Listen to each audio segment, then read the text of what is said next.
level. The following season, when they beat the Rams, that was the lowest scoring Super Bowl in the history of the NFL. The lowest scoring Super Bowl. They barely had to do anything on offense. It was a defensive struggle. And in fact, the defense in the running game carried Brady. Game manager is not a dirty word. Be big on third down when you need to. Don't turn the ball over. Let the defense in the running game do their thing. And that stuff plays hand in hand. And it worked, right? It's like a positive feedback loop. And it worked. But that's how Brady won with the Patriots when last seen. And this season, what's happened so far? Like, why do we really like the Bucs? Because of Tom Brady? Well, certainly he's an effective game manager plus, on that team for sure. With those weapons, it's ridiculous. And he's looked very good. I'm not taking credit away from him. I'm being honest. He's looked really good, I think. He knows how to use those weapons. They haven't always been healthy.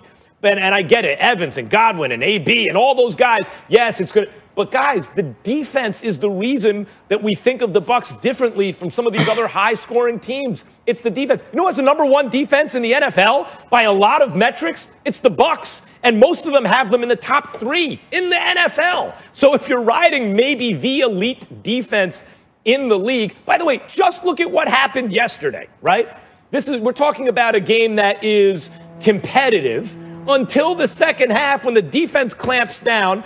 And what the Panthers have total offense in the second half, like 5 yards, 20 yards, 50 yards, like not much. As soon as the defense clamped down, the game was over. Not taking credit away from Tom Brady, and they have a high-flying offense, but the defense is what separates the Bucs. And if they win a Super Bowl, it's going to be a huge reason why. Well, listen, here's the deal. The fact of the matter is we started thinking about this defense. We started thinking about this team differently from the moment Tom Brady arrived, because we didn't have to worry about a quarterback giving new meaning for 30 for 30 with Jameis Winston, who threw 30 interceptions to go along with his 33 touchdowns. Nor was it were we thinking about the fact that for the first time in NFL history, a quarterback deserved to be named Defensive Player of the Year, because that's what Jameis Winston looked like last year. We didn't have to worry about that with Tom Brady this year. Certainly the defense is definitely formidable, and that's a big story because last year they were ranked like 29th in the league defensively. Now they're ranked like 8th. They had like, the 30th ranked defense against the pass. Now it's like 10. They still have the number 1 ranked defense against the run. We get all of that about Tampa Bay, but it's about this offense. It's about Tom Brady. It's about Antonio Brown, who had about seven receptions for 69 yards yesterday. It's about him with Godwin and Evans and Gronk. Even though he only had 2 receptions for 51 yards yesterday, one was a 44-yard catch. We're just seeing him in big moments step up and really make his presence felt. With O.J. Howard being gone for the year, and you're looking at a situation where we've got Gronk to go along with Antonio Brown, Godwin, Evans. And oh, by the way, even though the numbers say Tampa Bay is like 23rd ranked in the run, Ronald Jones Jr. is averaging over 5 yards a carry. Leonard Fournette is averaging over 4 yards a carry. It's not like they don't have a running game. So they've got a running game. They've got pass blockers. They've got a passer in Tom Brady. They've got weapons at the receiver spot all over the place, with Gronk elevating his level of play. Yes, we can give credit to the defense because it's vastly improved, and we understand that. But in the end, whether it's scoring points, moving the chains, or doing both, the key to Tampa's success is going to come down to Tom Brady and that offense and how formidable they can be. Hey, real quick, scaring the living hell out of the opponents. I'm sorry, RC, real quick. What does one play in 98 yards do to your yards per carry, do you think? I think it was it would jack it up. But what was Ronald Jones doing before that? I don't know, but that he was averaging over 4 yards a carry before that. Maybe, yeah, sure. I mean, the median. I wonder what the median yards per carry. The mean is high. Yeah, go ahead. Just talking about yesterday. I was talking about the season. Yeah, Ronald Jones has been good. Leonard Fournette has been great in pass protection, also on third down, catching the football. And obviously, we understand all the weapons they have outside. But it's about this defense.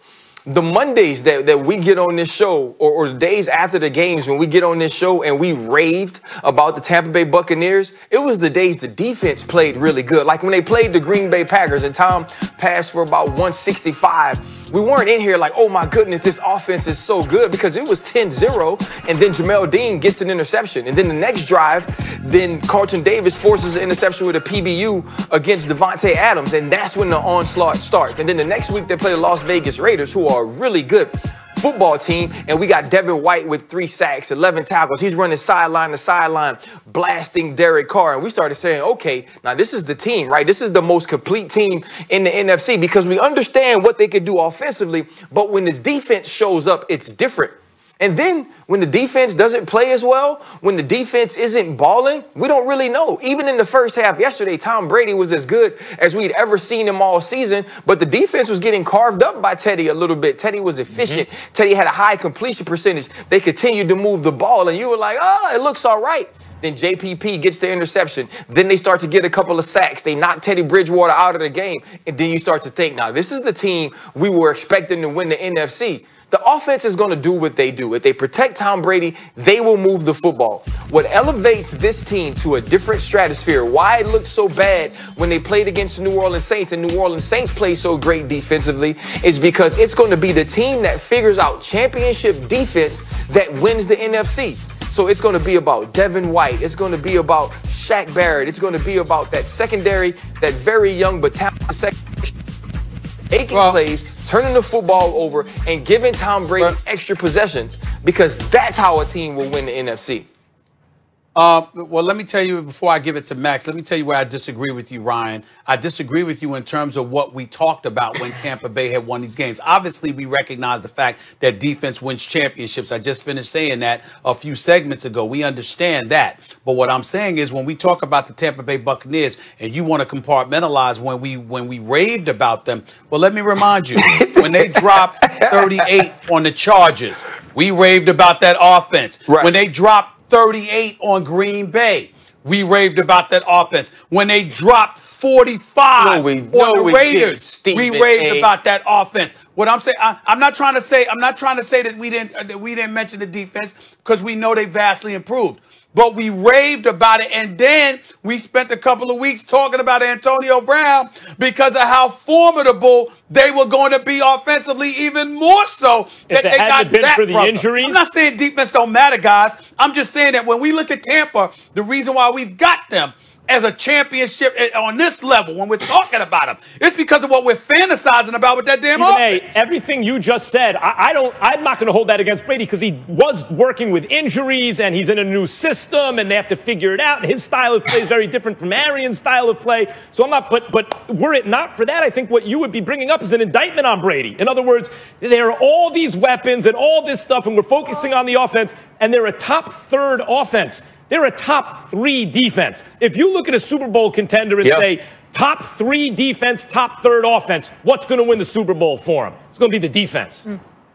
11th ranked offense, 4th defense. Can I tell you why your point? Let me hold on, Molly. Let me tell Max why his point doesn't matter. Because when I brought it up about the Rams being a top 2 defense, you didn't take that in the heart. You didn't give a damn about that when you were talking about Russell Wilson. But suddenly, now that they top 3 defense in Tampa, we got to elevate them. But the Rams are the top 2 defense. We there are predicting what's going to be a bigger influence, Russell Wilson's offense or the Rams' defense. That's very different. If Russell Wilson was on the Bucs, they might be undefeated right now. Just remember, Stephen A. has rabbit ears. He's always listening, and he will hold it against you.